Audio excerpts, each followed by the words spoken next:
People's lives are dehumanized. People's lives are instrumentalized. People are looking at a climate crisis and saying, what sort of world have you left me? And so the outrage and anger and loss of trust has a lot more to do with the actual material conditions of people's lives. What if we actually take the idea that capitalism drives continuous change, but also continuous social dislocation, that the destruction isn't only red ink on the balance sheet, but it's actually blood on the streets and desiccated fields. Markets endogenously create instability, not stability. They push us to disequilibrium, not to equilibrium. They are involved in strategic action all the time. We're driven to find ways to maximize profit at the expense of maximizing the freedom of people in the common. They manipulate law and institutions in order to exploit. If we treat AI more as an ethics problem instead of a political economic one, we should expect what? Capital will do whatever is most profitable for it, and we will have no control over it. Welcome to Disruptor Confessions. I'm John Ayers. His work has earned recognition from the Oxford Institute and the Ford Foundation. He's the co-director of one of the most influential institutions shaping digital governance.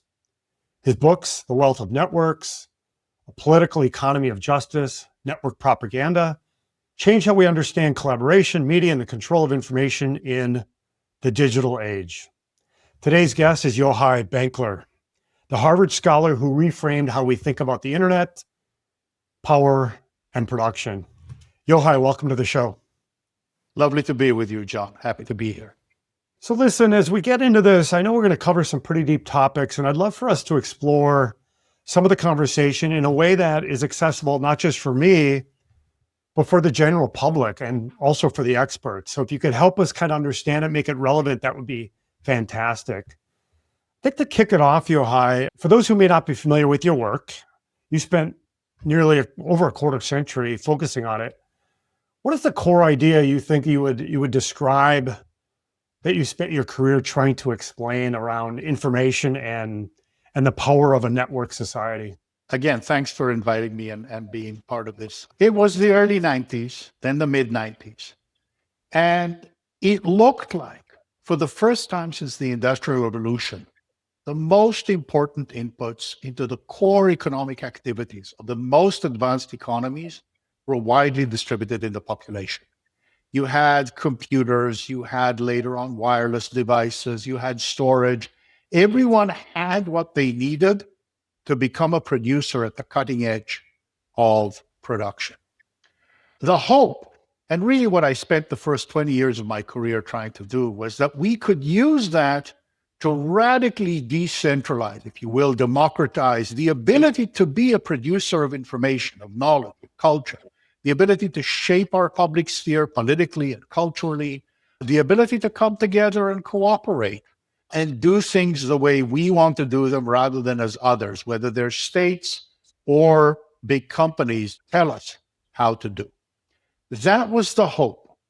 The challenge, which I saw from really from the mid-90s, was that none of this would happen naturally. There was going to be a rush to try to grab bottlenecks and control points. There was going to be a rush. I, at the time, thought primarily about the incumbents, about the telecommunications companies, about Hollywood, about Microsoft as the big 800-pound gorilla in software to capture this entire space.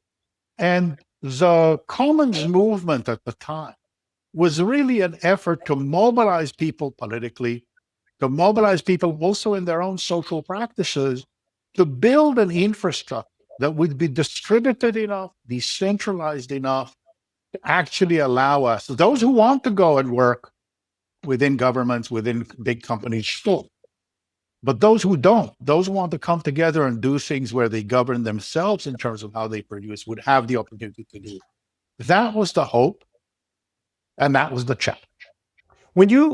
Can I ask you, do you remember the exact moment or the time in your life that you witnessed something, you experienced something, observed something that was like a trigger in your mind about this space? You said around the early 90s. Do you remember that time? So I'd say the point about control really came. I was writing a book on email law at the time, and it was a sense of how and looking at what companies were trying to do in terms of controlling information, in terms of protecting the ability to read email. But then on the other hand, looking at the reaction when AOL got connected for the first time. I remember Apple when they first tried to introduce what would later become Wi-Fi and a Spectrum Commons. That looked to me like a moment, oh, wow, things could be completely different. We could own the last mile instead of someone else. That looking at those things, looking at that, it looked like it was a basic struggle over who controlled these basic inputs into production. It was really around that time. It was partly in looking at the way in which companies were using email to start what we think of today as workplace surveillance. And on the other hand, this remarkable idea of a petition to the FCC to open up spectrum that people could just roll their own wireless network. And seeing that trade-off was really central. And then it was seeing how people were beginning to produce with very early bulletin boards their own news, their own conversations, their own stories. Those were really the things that were bubbling up around. So you hadn't seen this in history prior to that time. That was kind of the first time in our history where you felt something was different around this network digital space. So it's not so much first time in our history as first time really since the middle of the 19th century, since you saw the large scale presses, the concentration of presses that really transformed from smaller scale pamphlets and small scale printing to these larger scale commercial projects that really concentrated production. But yes, a very long time. Yeah. And this is before mobile phones came out, smartphones came out, before social media was Yes. rampant as it is now, certainly before the AI movement we're in today. You know, I've spent literally decades watching throughout my career, 30 plus years of digital disruption. And it just seems for me and probably many of my colleagues and teams that I've worked with, it always hits me that I don't really have an idea of who's in control, who holds the power online, or how fast the power shifts. Can you share with us a little bit, how does power really work online? Well, this is really what I've been trying to do in the last dozen years, is try to figure out why we lost, why this model of a fully decentralized, user-controlled system ended up being overtaken. And that's in many senses why for the last dozen years or so, I've really been much more focused on how capitalism works than on how technology could work if we just got the institutions right. What was it that was the driving force? I'd say the turning point in the technical level was really around 2008. That's where, on one hand, the smartphone came up and you moved from in open standards, you moved from being able to load anything you wanted into the app. So Apple controlled the handheld in much more than the Windows Intel duopoly controlled the PC. And Amazon started with Amazon Web Services, and you could begin to see cloud services suddenly turning this thing that was a very low and distributed capital cost into a very large and concentrated capital cost, which meant that even though we still had the internet protocol as fully open, we still could have Linux and the LAMP stack running on top of it. At the pipes, there was suddenly a real concentration because of the high capacity. Then on top of that, you had social networks suddenly begin to be the place where people were, where you moved from something that was an open standard like the web with various Web 2.0 protocols to something that was proprietary and controlled by a company. So it was the combination of those effects that shifted from a physical infrastructure that was fully distributed with commodity pieces of equipment that could be plugged into a fully decentralized network to a series of control points above the internet protocol, below the internet protocol, shifting to wireless and proprietary networks, shifting to the cloud, shifting to data collection and marketing, shifting to social networks. In each case, somebody who was able to get profit from building a control point, Cory describes as choke points, creating a point where you can set a toll. And that was where the profit was, and therefore that's where the investment money went in. And really, everything we've seen since 2008 is the continuation of this logic. You take a network that had the potential to be fully decentralized, user-controlled, and governed as a commons where we all share and cooperate, to one that is structured as a series of gateways that people can pay at, whether with their attention, and then that gets sold to marketers, or with actual subscriptions. And that's the world we're in today. And that's the world we're going to, even more so with the massive cost of data centers necessary for AI. One of the things you've written about, I don't know that you coined the phrase, you certainly have been synonymous with the phrase information commons or the commons movement. Here again, can you just help us in layman's terms? How do you see that? What is the information commons? What is this commons movement? The idea of the commons is, a commons is basically a resource set that no one controls exclusively and everyone has access to on symmetric terms. So think of a street. You can go on the street, you can do more or less within rules. It doesn't mean no rules. Within rules, you can walk on the street, you can use it. If you open a store, you can open the door onto the street. If you want a delivery service, you can run a car on the street. If you want to meet with friends, you can hang out on the sidewalk. That's a commons. It's a resource that everyone can share on some protocol that doesn't distribute access based on ability and willingness to pay, doesn't distribute access based on one person gets to say, you do it, and that's the person you have to transact. It's something we can all share.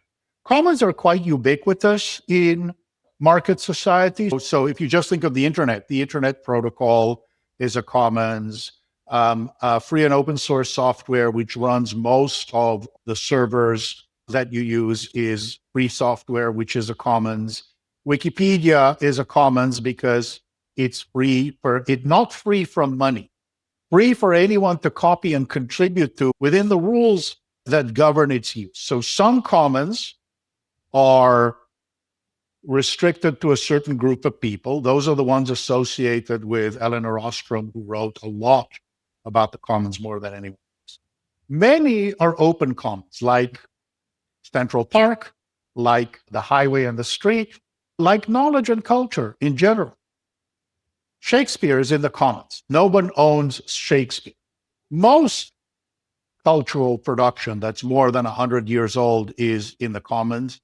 Most inventions are in the commons. Basic algorithms are in the commons. All this means is this is a set of resources that are available for anyone to use in the pursuit of whatever it is that their plans are.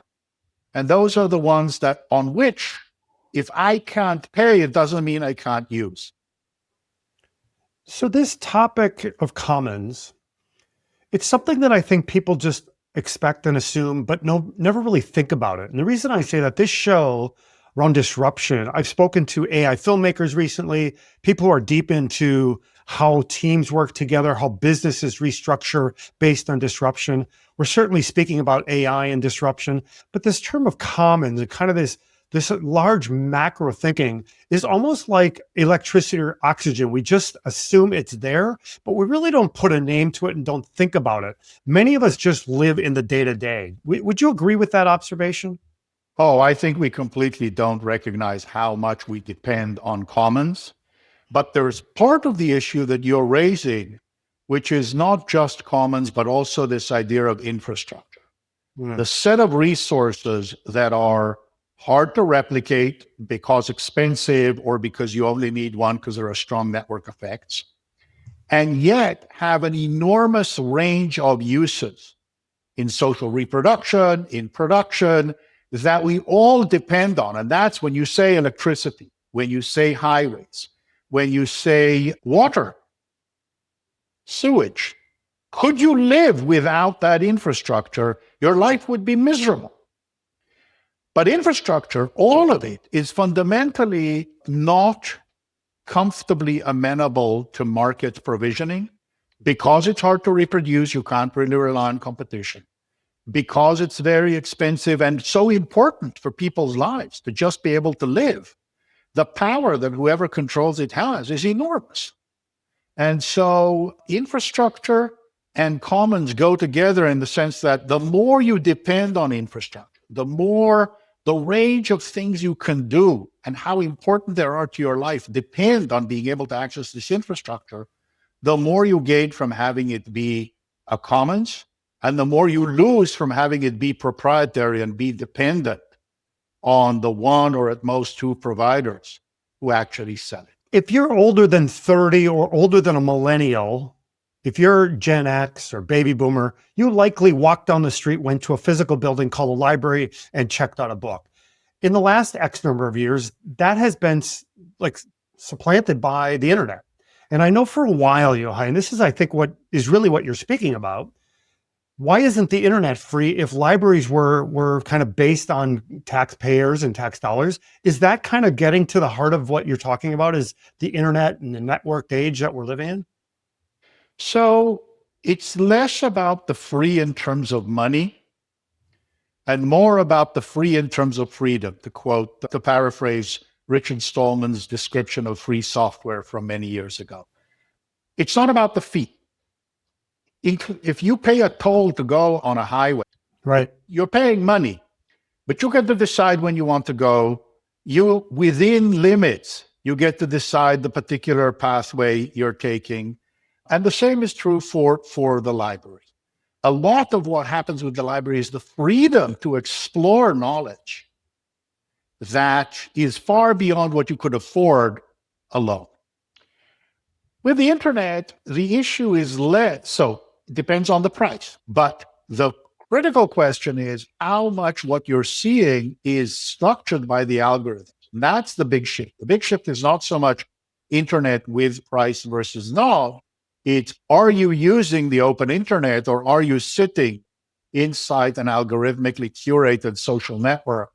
An algorithmically, if you're doing your search, are you using an algorithmically curated set of responses that are no longer open? Now there's the question of who has the power to structure what you see, who has the power to constrain whether what you say can or can't be heard. And that becomes the concern where you're shifting from an open system that no one has exclusive control over to a system in which you depend on whoever is provisioning it to serve up what you want to read or not. And then the question is, what's driving? Is what's driving them my interest, or is what's driving them what's profit? And that's the critical. I often think about how when social media came out, I thought, well, that's going to be the stabilizer. That's going to be the moral compass of humanity. We're all going to get online. It's kind of really comforting space. I was very wrong. We saw kind of the worst and the best and worst of humanity on social. I also think about how today, I'm when I talk to people, and most feel like they're living inside a system they didn't design, they can't see, as we just talked about. Some days I feel the same. And with that in mind, how does capitalism shape where we are today with AI and where AI is headed? How does capitalism shape that space? So this is really most of what I'm working on today. I'm working on a big book on the history of capitalism. The basic point is a simple one. Capitalism is a set of imperatives that everybody who lives in such a society operates under.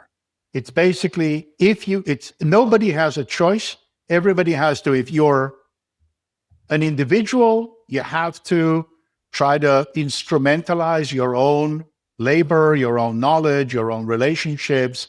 If you're an enterprise, you have to consistently try to maximize your profits at the risk that someone else will come and take over your ability to stay afloat. And so this continuous instrumentalization of human labor, of knowledge, of nature is driven by this imperative in a way that constantly increases the use and increases profit. Some of it actually increases productivity. It's true that we can do amazing new stuff, but some of it, it's grabbing a bigger piece of the pie goes to the bottom line every bit as much as growing the pie. So profit is agnostic between these two. The primary problem or the primary risk of where we're going now in terms of all of this investment in data centers is because all this investment is creating massive entry barriers to anyone who's going to try to compete, which means that whoever wins this, if it's one, if it's two, if it's three, gets massive moats from which to then be able to reap rents.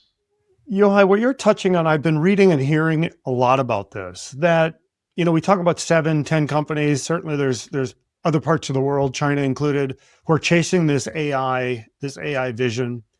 But it comes down to who's going to win. And it's not going to be dozens. It's going to be one or maybe 2 or 3. Certainly the data centers, the volume of energy required. Going back to what you were talking about earlier about this commons, this concept and how it's embedded of how we live. Much of our culture and our society is based on this commons. We share roads. We share a lot of things. When I look at the space we're in and what you just touched on, these data centers being built at incredible scale, can commons win against big tech? How do you see commons and big tech in the AI space going forward?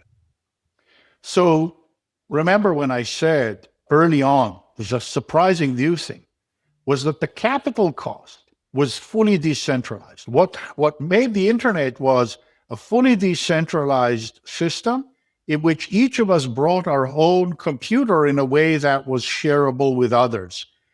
What's happened now, and really that's why I focused on 2008 and AWS and the beginning of cloud services, and it's vastly more so today, is that the table stakes for being able to play are very high, unimaginably high, or not unimaginably high, imaginably high, calculably high, but high enough that you can't just say, like I imagined 25 years ago, SETI at home said we could figure out how to share our storage and computation and create this supercomputer.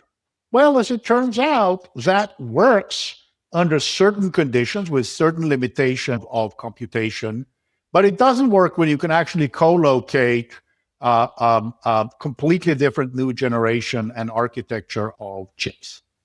And so this is where we stand today. The capital cost of being a player is very high.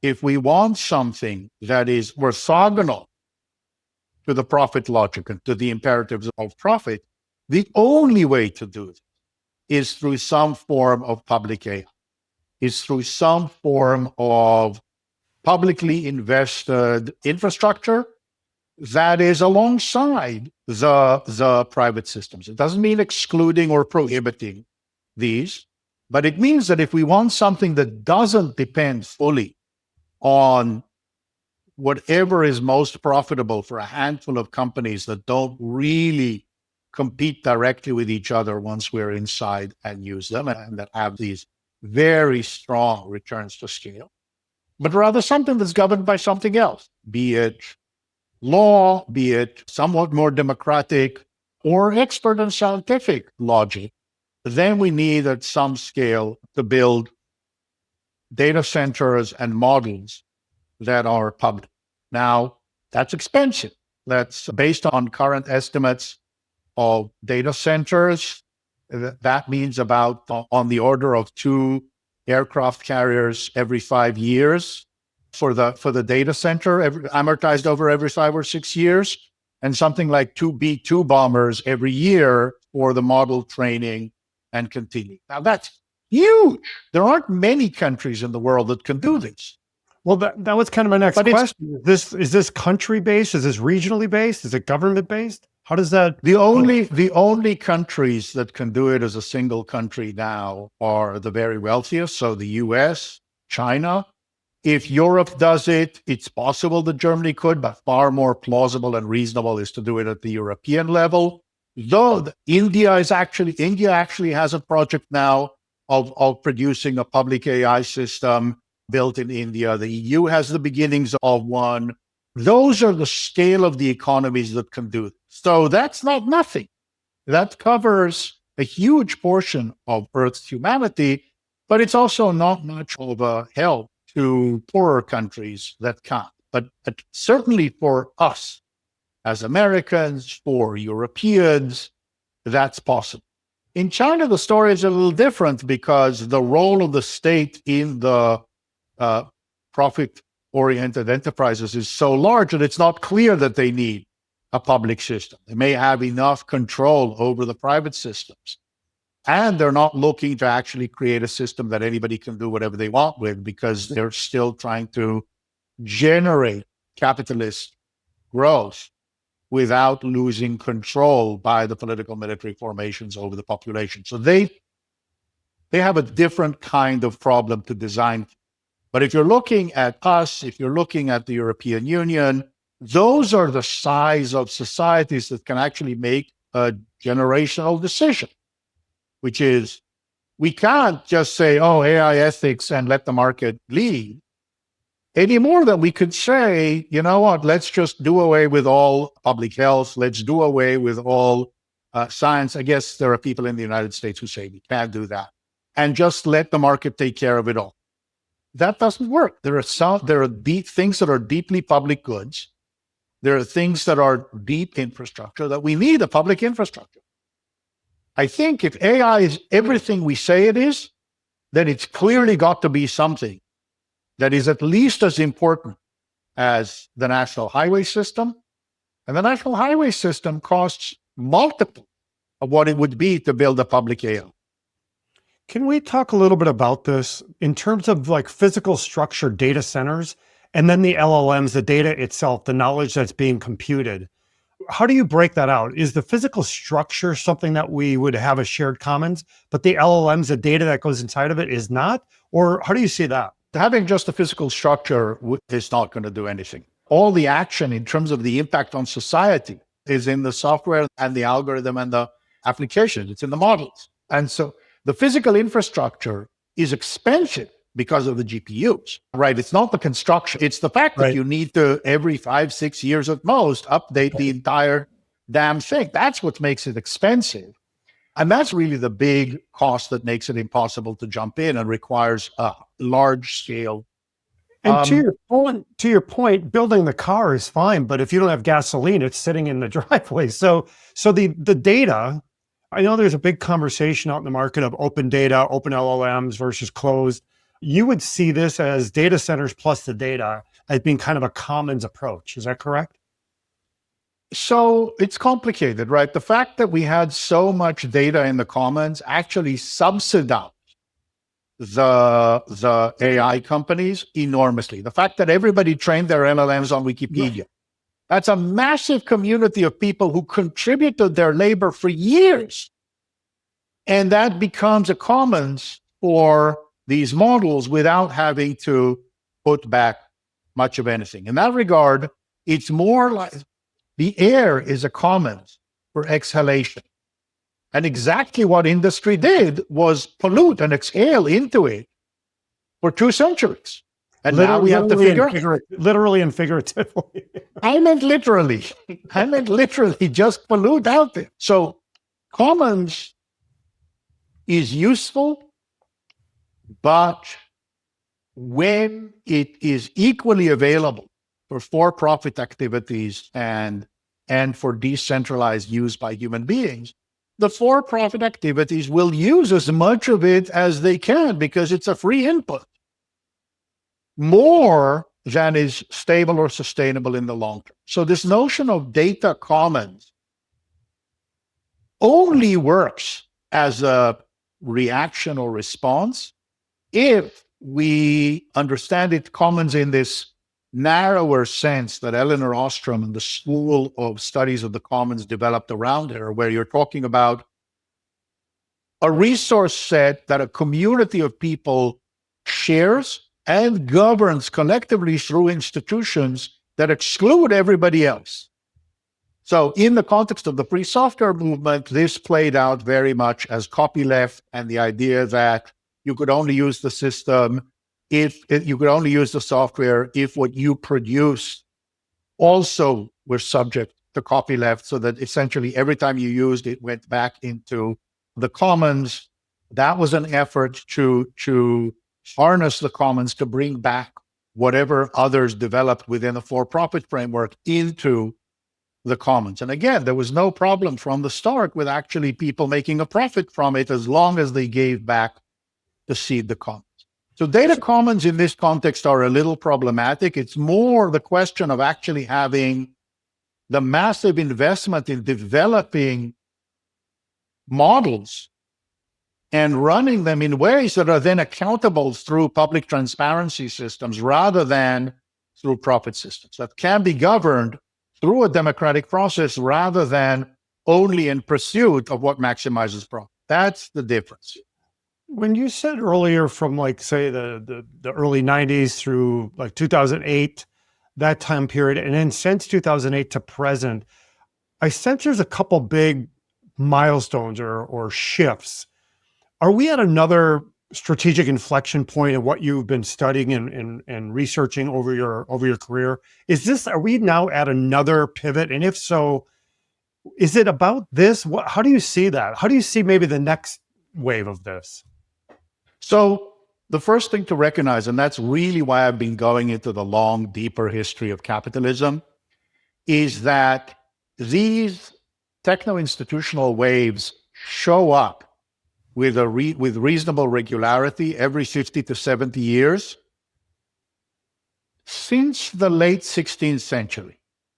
I'm not exaggerating. Since the late 16th century, on average, starting with the Dutch Republic and England, then Britain, eventually the US, every 50 to 70 years, we've got some major technology, whether it's a new kind of windmill that transforms land use and allows land reclamation and new kinds of soiling and shipbuilding, or whether it's new kind of using coke and chemical reactions and changing production of metalware, or whether it's the much more famous mechanized cotton textile manufacturing, and then railroads and iron and steel and all of that.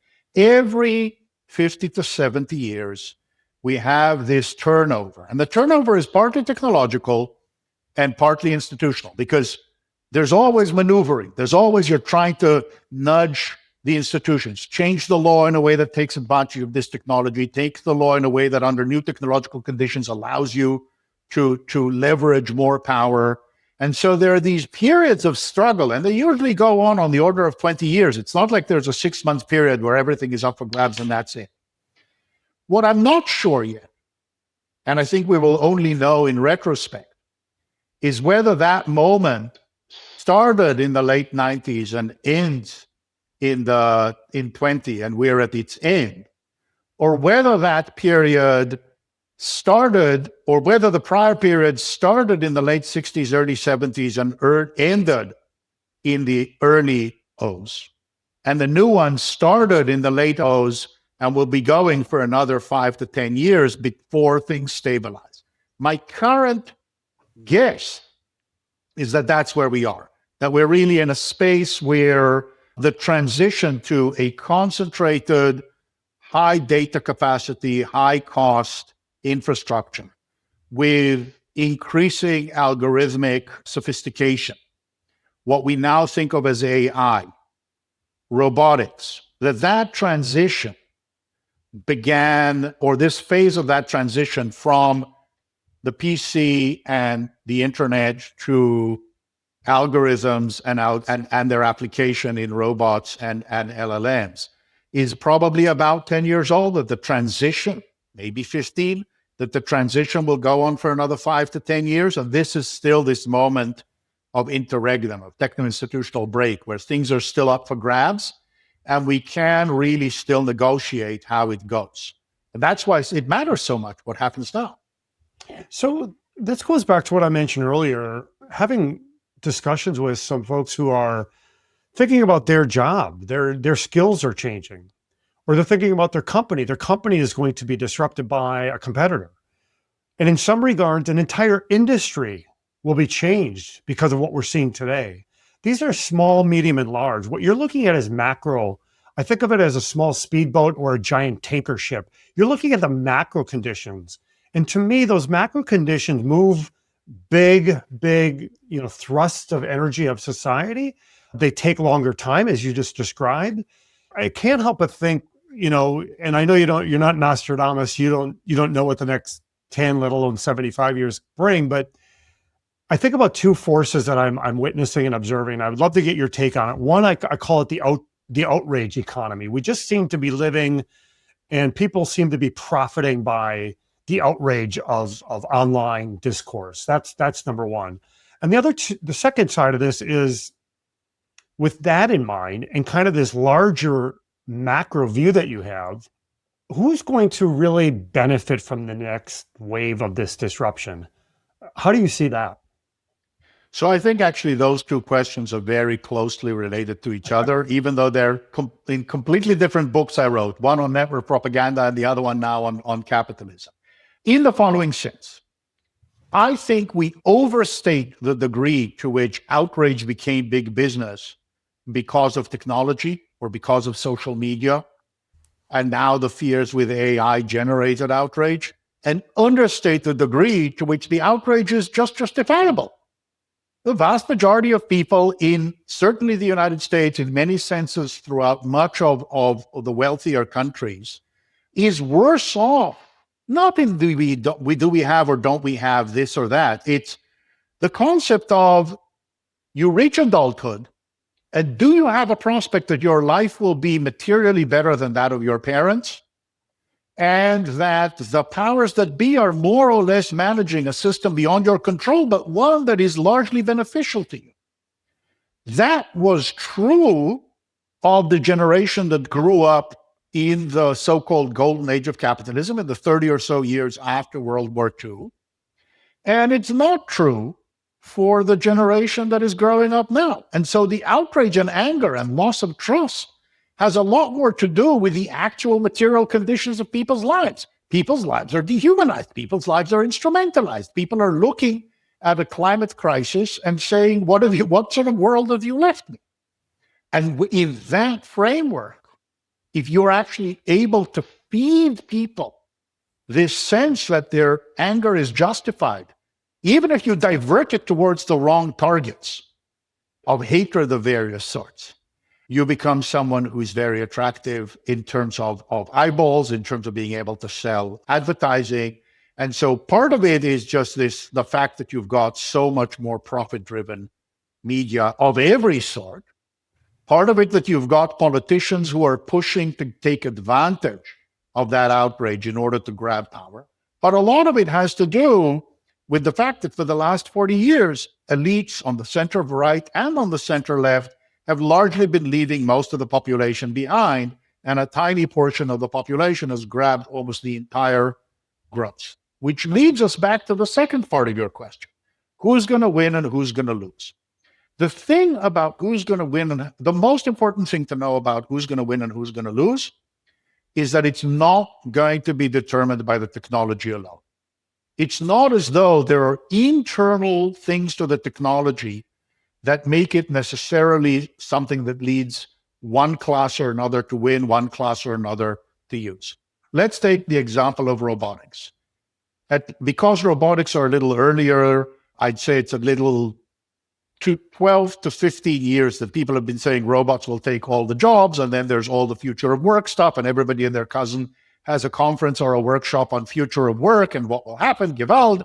It turns out things haven't gone exactly either as terribly or as well as anybody predicted.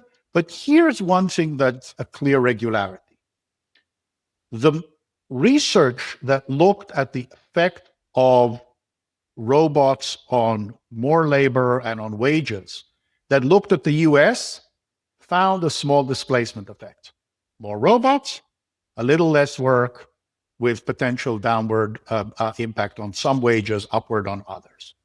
Look at Europe, either no effect on labor or increase in labor, and increase in productivity and increase in wages. Why would you see this different? It's not just about method. You have very different institutional systems. If you have an institutional system where it's profitable to squeeze labor, it's profitable to destroy the possibility of unions, it's profitable to minimize taxes and not have a system of continuous public education and the ability to actually shift jobs and constantly throughout life get retrained on new systems, then it's profitable to buy a robot and replace people. If you're in a system in which unions are very strong, union coverage very strong, workers know they're going to get the benefit of productivity increases as a share of it, where investment either by companies in retraining their own employees, like some of the corporatist areas in Germany, where there's profit sharing in some firms like in Italy, where there's socialization of the risk, like in Denmark and Sweden, in those places where businesses can't expect that they're going to be able to roll labor over, have to find a way to be profitable in collaboration with labor, but also can externalize the cost of continuous retraining and be able to let go of workers because there's socialization of the technology risk. They can invest in creating complementarities where workers' skilled and the robots become better together as opposed to where robots displace labor. So that's why you get the differentiation. The same exact thing is going to have to happen in LLMs if we're going to have a good outcome. I got to ask you a few questions. You got my mind going. I want to talk about universal basic income. I want to see what your thinking is on that. There's this concept of AI agents and humans and one or the other and not working together, which is what you're kind of touching on. Certainly when it gets to physical robotics, you're seeing a lot of robotics already. I mean, I have a little Roomba vacuum cleaner. There's certainly warehouses full of robotics that have been around for years. You're talking about this replacing of humans and robots working together. Can I ask you a concept? And I'm curious if you've talked about this, if you've written about it, if you have an opinion about it. This notion of taxing AI agents or taxing robotics. So if robots do replace human beings, what's the company's responsibility to have kind of ownership of that agent or that robot that would normally do a human being's role? They're not having to pay, the healthcare insurance and all of that. How do you see that playing out over time? I think the fundamental responsibility is social, not the individual company. There are good employers and bad employers. There are conscientious employers and there are exploitative employers. This is all true. But fundamentally, the real question is, are you in a system in which if you are too conscientious, you'll be competed out and lose your investors? Or do you have some kind of durable monopoly, regional, some brand benefit, etc., that lets you actually spend down some of your rents to be more conscientious? But the answer can't be, do you have enough rents to spend time? The answer is, can we change the basic institutional infrastructure? Can we change the basic technical infrastructure to make it more profitable to follow a high road strategy than a low road strategy? Can we make it expensive and unprofitable for low road strategies? For example, by having enough basic access to basic goods that workers aren't as desperate to take terrible jobs. Can we make it such that you're socializing the cost of education and lifelong retraining enough that employers can invest in high road strategies? What am I talking about? So imagine a situation where we have a constrained number of physicians now. We have long queues. People don't have access to primary care providers. But we make a major investment in public health so that physicians' assistants and nurse practitioners, coupled with stronger diagnostic models, are actually able to serve a much larger portion of health needs than they can now.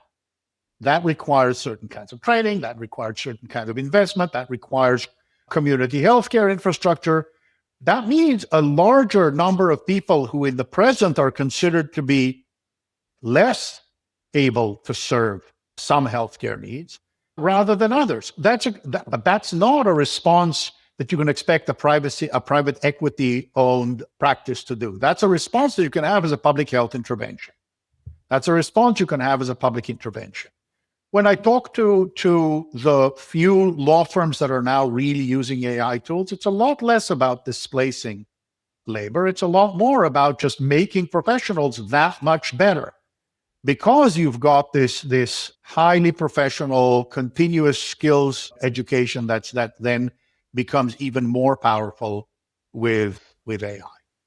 Do you subscribe to the notion that AI isn't going to just make us more productive and we're going to have more free time? We'll work 20 hours a week, 10 hours a week, and AI will do all the work for us. Do you subscribe to that? Or do you more of the camp of people are just driven? We just like putting in the full day.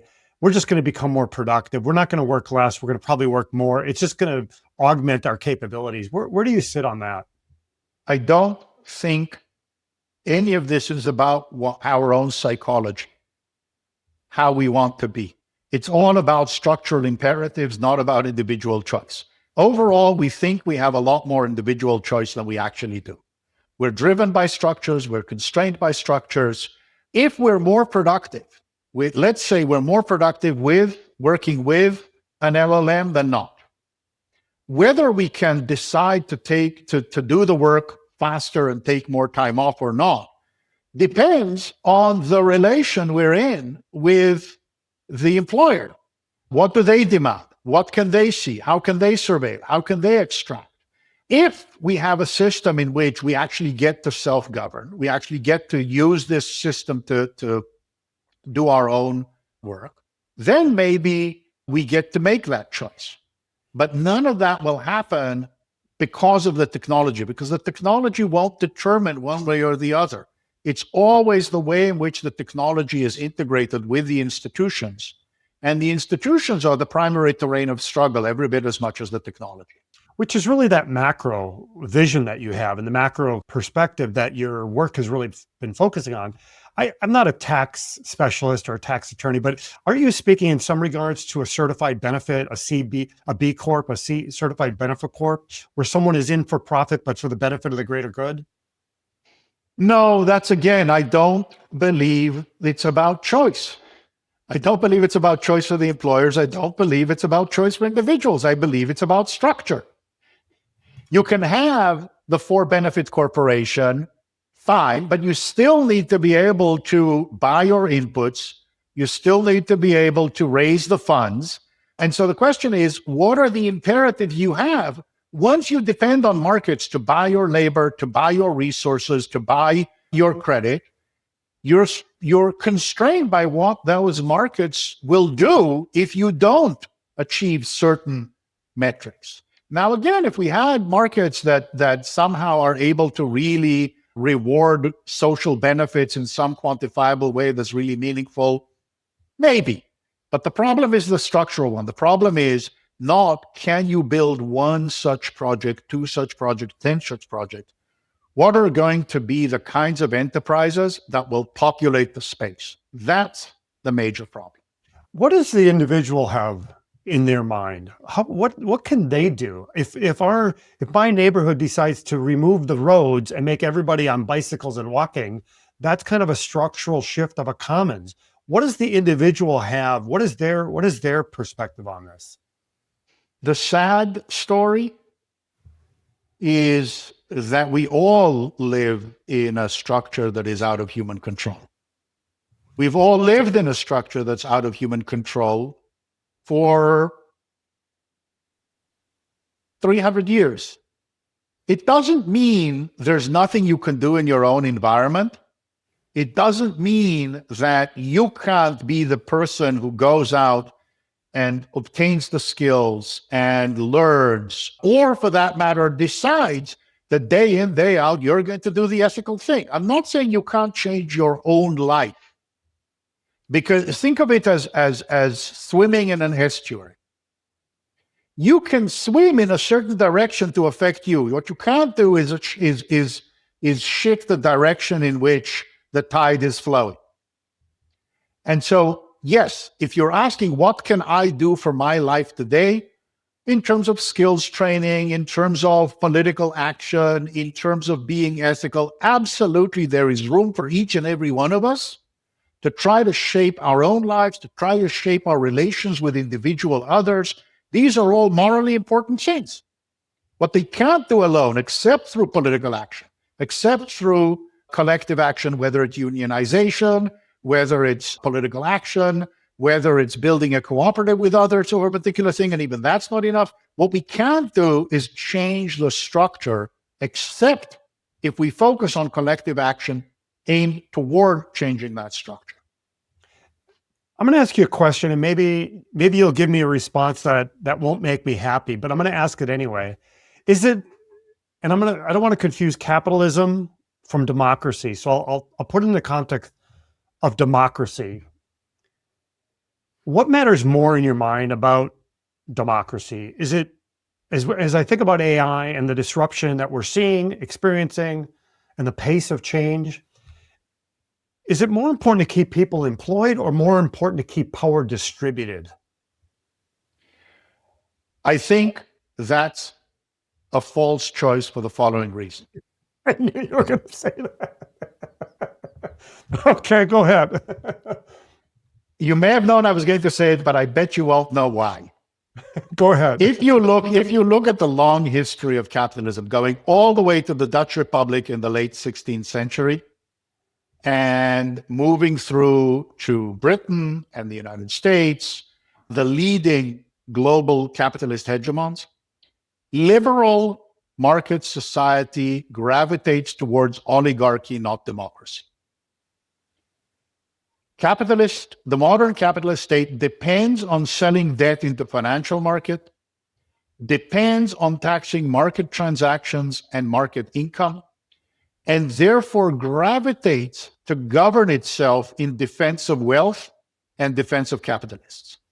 The only ways and times in which democracy, in the sense of government by the people and for the people, has a chance is when it's combined with decentralization of economic power, decentralization of the ability to govern relations of production in the economy. So the reason I say it's not either or is that the only time and the only way in which a society can be democratic is when you take both political mobilization and meaningful political institutions that allow for decentralized voice, but embed them in a form of socialized market, a form of social democratic, if you want to call it, structure of economic power, so that it constrains the ability of capital to circumvent whatever it is that the democratic governance structure does and capture it again. And so you have these periods and you have these countries where you have enough decentralized economic power and enough decentralized political power to actually have a democracy. But when it's only one or the other, what you find is that if it's only political power, capital ends up finding ways of wrapping itself around the rules and the law and capturing the state back. And if it's only economic power, then capital has a way of restructuring the institutions to gain the power. That's really, in many senses, what we saw in the US with the shift in political power in the 70s, and really the erosion of union power through political institutions since right after World War II. So it's only when you conjoin the two that you can actually get democracy. One of the reasons why we built out this show, and the word disruption, I think is so critical, is that we've seen change, we've seen disruption before, but never at this scale and at this pace. It just seems like it's so immersive and entrenched into every aspect, every fabric of our lives at the micro and macro scale. And in some respects, the show is more about pulling back the curtain. And right now, I just feel the real mechanics of digital power feel more invisible than ever. I feel like I'm living right in the midst of it, and yet I don't see it. So I want to kind of talk to you about some tactical takeaways. I try to bring some value to our listeners and viewers. And I think your perspective is super interesting. And I want to talk about it in a couple different ways. One, from the business executive, the C-suite, the boardrooms of the businesses, the corporations, and the enterprise out there, what's one decision you would change right now to tilt AI towards more complementing workers rather than replacing them if you were on a board? So remember, I said I don't think that single companies can do it, but the primary thing is really there's a whole literature within the business literature on high commitment, high performance organization, and it's all really about making sure that the only way you get the most out of the skill of the workers is by actually creating a workplace that is deeply engaged and engaging, and one that is genuinely cooperative as opposed to just pretend cooperative in the workplace. And so the big single move, to the extent that a company can do anything on its own, the big single move is really deeply investing in the sense that employees know that they have a stake in the future, and deeply investing in continuous skills upgrading within the firm so that there's co-evolution of skills and use of the systems within the firm. And I completely hear you. Not one company and maybe not many companies. So that brings me to my next question. So thank you for that. On the C-suite, boardrooms, they can make some decisions, embrace their employees, encourage their employees, nurture and nourish their employees. I love that. From a policy standpoint, it was several months ago, but it probably still today, they're going to Congress. That you see these top AI executives from OpenAI and from Google and some of the big companies in front of the policymakers. So if you were in the policymaker mindset, what are maybe top two interventions, which I would say would bring the highest ROI on social stability in today's market? What social policies or interventions would you suggest? If you're in the US or the EU, the first is massive investment in public AI. It is the most important piece of new infrastructure, except for energy transition in the next 30 years. You, like all other infrastructure, you need a public infrastructure that you can then subject to democratic control and public values, embed them in social and public values. And the second is socialize the risk of dislocation. That is to say, invest enormously in retraining the population and providing a rich, thick system to socialize the risk so that people aren't afraid, but rather there are new opportunities in new retrainings. So it's really both of these pieces. One is to create a public infrastructure. The other is to increase massively the investment in continuous lifelong retraining of people towards these changing circumstances. I think I'm creating a three-legged stool with you in real time, Yochai, because we're talking about corporate executives, C-suite, who are leading corporations on enterprise scale, global scale. We're talking about policymakers. Certainly, that's regional or nation-based. So we have two legs of the stool. I want to kind of go back, and if you wouldn't mind reiterating what you shared earlier, the individual who's watching this, the individual who's listening to this, where should they place their time and energy? You touched on this earlier. I just want to ask you to reiterate what you think they should be doing. So again, the two things. One is to recognize that you can't change the world alone. The thing you can do is organize with others. Organize, whether it's in unions, in the workplace, whether it's in political parties and political action, because the thing that needs to change is the public level policy. The thing that needs to change is to build economic power. But you can shape your own life. You can shape within the frame. The structure is out of our individual control. How we swim inside it, how we swim against the current, as it were, is to a degree available to us. We can interact with each other ethically in the day-to-day. We can invest in our own skills and continue to try to learn rather than accept that things are gone. So there are things you can do in terms of your own education, There are things certainly you can do in terms of your ethical relations with others to make sure that what you're doing is the thing you believe in is morally right, rather than just passively going along because it's all the structure, man. But that's for your individual environment. The thing you need to do to change the world is not just your own little space, but find others with whom to organize together. I happen to have young adult children in their 20s, both just recently graduated. They went through high school during COVID. They went into college when everybody was saying, get a full stack developer, get a degree in computer science. They're now coming out with AI kind of dominating and the changes that we're seeing. So there's this notion, Yochai, that I've experienced and witnessed myself, and I've observed and kind of talked about it, where you have people who have 20, 30, 40 years of experience. They have domain expertise.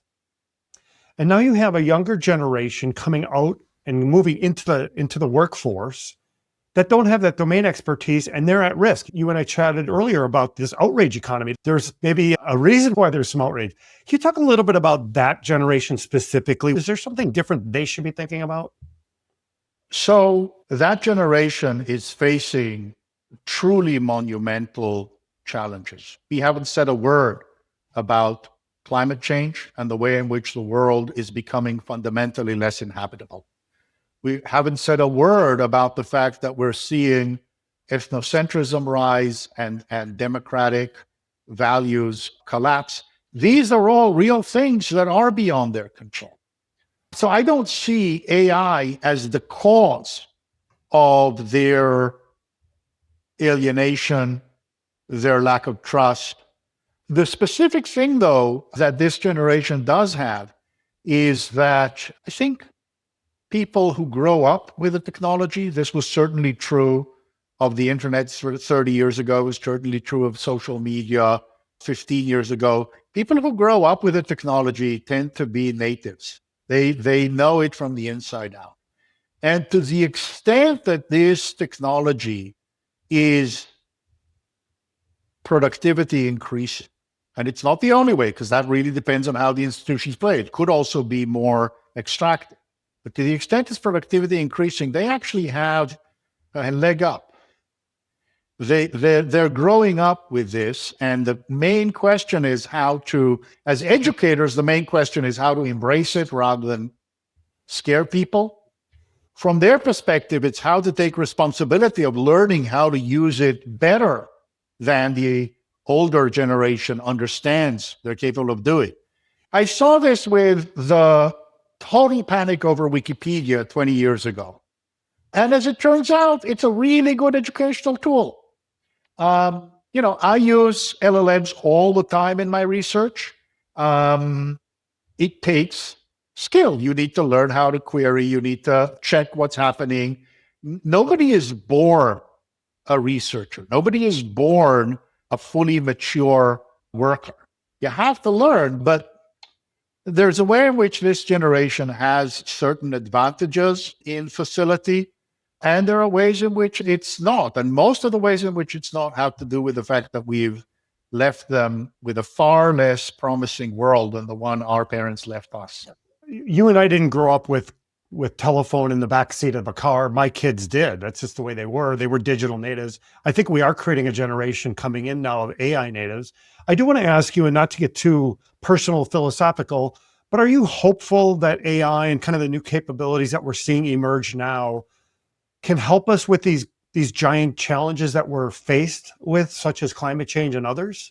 I'm not hopeful, not because of something about the technology, but because we have been so poor at harnessing the enormous innovation dynamics of capitalism for the last half a century. Basically, you need to think of capitalism as like fire. You can have it in the engine and drive the car, or you can have it in the driver's seat and everything's on fire. Keeping it in the engine block, keeping it pushing us forward, requires sustained institutional constraints, such as only existed systematically across market societies in the roughly 30 years after World War II, when, because of the Great Depression, because of the high solidarism and high growth to rebuild Europe and Japan, there was a lot of control over international financial flows, a lot of solidaristic legislation. That was a period of high productivity growth and high growing social equality. We've given that up for 50 years. So if you ask me, am I hopeful? I'm not hopeful because of AI, specifically as a technology. What I'm worried about is that we've lost the muscle to understand how to take the creative force of capitalism and contain its destructive forces, leaving that productive capacity in the engine block instead of letting it hold the steering. I completely align. I don't disagree. And I appreciate that perspective from someone like you who've really spent your lifetime in this space. So thank you for that.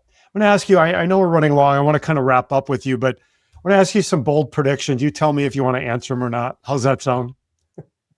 We'll see. It's 2030. Will AI, or the space that we're living in say 5 years, will wages in the US increase or decrease? Whether they increase or decrease will not be a function of AI. It'll be a function of the social and economic policies that American politics will produce, which is why I would guess that real median wages will stagnate or go down, but not because of AI. Talked about robotics earlier. I often use the word AI agents or agentic AI. We're seeing a lot of that in the business world. But if you were to think about the robotic world and the AI agents going forward, you talked about attorneys recently. You mentioned how they're using it. You're using it in your work. I am as well. What industry do you think agents or robotics are going to run the back office end to end? So first of all, I think we're in the middle of an AI bubble, and there's a whole lot more claiming than there will be actual delivery. And so if you really want to know my prediction, none. More than that, it's not going to be a sector based on technology. It's going to be sub players within a sector who choose this low road displacement strategy, or if anywhere, it'll be in societies that have very low birth rate and a very aging population who are forced to do labor displacement. And that's mostly in East and Northeast Asia. Interesting. Can I ask you, what year did you write The Wealth of Networks? Do you recall what year that was, or when it came out? It came out in 2006. I wrote it 2004, 2005, 2006. What did you believe then, pre-2008, that you really don't believe anymore, or is completely changed since then? The thing I believed was possible was that a fully decentralized solution based just on voluntaristic choices distributed networks of people could make could overwhelm, if it came at the right time, the power of capitalism or the power of the state. It turned out that capitalism is far more adaptive, far more robust, far more driven than I had accounted for. I thought the primary challenge were incumbents. It turned out the primary challenge were the entrants. But whatever it was, either one of them, no matter whether they were our allies 25 years ago or our enemies, were driven to find ways to maximize profit at the expense of maximizing the freedom of people in the commons. I don't want to leave with that. That's concerning, but I appreciate that. Couple more and then we'll wrap. I want you to finish this sentence. If we treat AI more as an ethics problem instead of a political economic one, we should expect what? Capital will do whatever is most profitable for it, and we will have no control over it. That's a great way to end, because when we talked a couple of weeks ago, I said, what are you working on? And you talked about capitalism a little bit today. Can you share a little bit before we wrap? Can you share a little bit about your next work that's coming out, I think, in 26? Do you want to talk a little bit about what you're working on? Yeah, sure. I'm working on a big book on capitalism. It's called The Global Origins of Capitalism. And what I do is essentially say, what if we take creative destruction seriously? What if we actually take the idea that capitalism drives continuous change, but also continuous social dislocation, that the destruction isn't only red ink on the balance sheet of old economies, but it's actually blood on the streets and desiccated fields. What if we take it seriously that the same dynamic that creates all the wonderful new things also creates all the social dislocation? And so through this, I basically look at the history of capitalism. I start with the founding of Baghdad. I go through the Middle Ages and how the whole set of institutions, basically capitalism is three things. It's most people live in households that have to buy their basic subsistence needs in markets. That's what forces everyone to instrumentalize their work, to instrumentalize their relations, to instrumentalize nature in order to sell labor just to keep body and soul together. It's also market dependence for production. It means everybody who is organizing production constantly has to instrumentalize the labor, nature, relations with other businesses in order to stay ahead of the competition. Markets endogenously create instability, not stability. They push us to disequilibrium, not to equilibrium. They are involved in strategic action all the time. Enterprises create information asymmetries in order to exploit them. They manipulate law and institutions in order to exploit. That's not endogenous to capitalism. There really is a free market. That's how it's always worked for hundreds of years. And so the question then becomes, once you understand that capitalism is fundamentally a process of struggle towards disequilibrium driven by profit for enterprises and the need to be able to sell something to make a living, to feed your children. On the other, we have a completely different understanding of how capitalism works, both its destructive forces and its creative forces. And then I just show how that's been governing our lives entirely out of our control for over 1,000 years and what we're to do with it. Well, you tackled a powerful subject in a sentence, because I know the history of capitalism is tough to whittle down in a sentence. But in a sentence, has capitalism changed as you've kind of worked on it? 30 years ago, I thought that by understanding the details of the moment, we would really get to see what's new and novel and important. Yeah. I think the reason I went to look at history is because I think that only by pulling back to see the very long scale can you filter out the noise and see the trend and the signal. The forest from the trees. The forest from the trees, exactly. And so when you say, is capitalism the same? The answer is yes and no. Yes, because if you pull back far enough, you will understand the trend, those basic dynamics. What forces us to instrumentalize each other, to instrumentalize nature, to constantly try to get ahead? That's the same. How much, what the specific angles are, how it's different from one society to the other, that's changing all the time. But you can only understand why that's happening and what to expect. You basically can only see around the bend if you see the long-term trend. I love so that. In that regard, it's the same. It's the founding principles, the thread is there. Can I ask you, is the book, are you working on it? Is it complete? When is it expected out?